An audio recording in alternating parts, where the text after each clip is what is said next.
Nëse ke një apartament në Shqipëri, ndoshta ke menduar, ta jap me qira të shkurtër për pushues, apo më mirë me qira të gjatë për dikë që do të jetoj aty vazhdimisht. Të dyja duken të thjeshta në fillim, por në realitet ka plot detaje që ndryshojnë situatën. Qiraja e shkurtër është shumë popullore, sidomos në verë. Në qytete si Saranda, Vlora apo Tirana, mund të marrësh më shumë të ardhura për çdo javë. Por sa po kalon sezoni, kërkesa bie, apartamentet mund të mbeten bosh dhe harxhon shumë kohë për pastrim dhe mirëmbajtje. Nuk janë të pak rastet kur dëmtimet e vogla nuk raportohen, e gjithë bara mbetet te pronari. Qiraja afatgjat duket më e qetë, merr të ardhurat të sigurta çdo muaj, ke më pak punë me vizitor. Por edhe këtu ka rreziqe, nëse qiramarrësi nuk paguan ose nëse do të largosh dikë, procedurat janë të gjata dhe shpesh të lodhshme. Nuk ke fleksibilitet dhe fitimi mund të jetë më i ulët se gjatë verës. Faktet janë të thjeshta.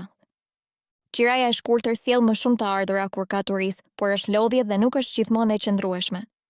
Qiraja afatgjat të jep stabilitet, por kërkon durinë dhe shpesh tolerancë për situata të papritura. Ka nga ata që përpiqen t'i kombinojnë të dyja, por kjo kërkon organizim të fortë dhe ndihmë të besueshme. Në fund, secili vendos sipas mundësive, kohës dhe kontrollit që do të ketë. Këto ishin faktet për 100 sekonda. Na ndiq në Lushaj, report për këshilla dhe të vërteta që të ndihmojnë të investosh me siguri në Shqipëri. Lushaj Report, fakte që vlen.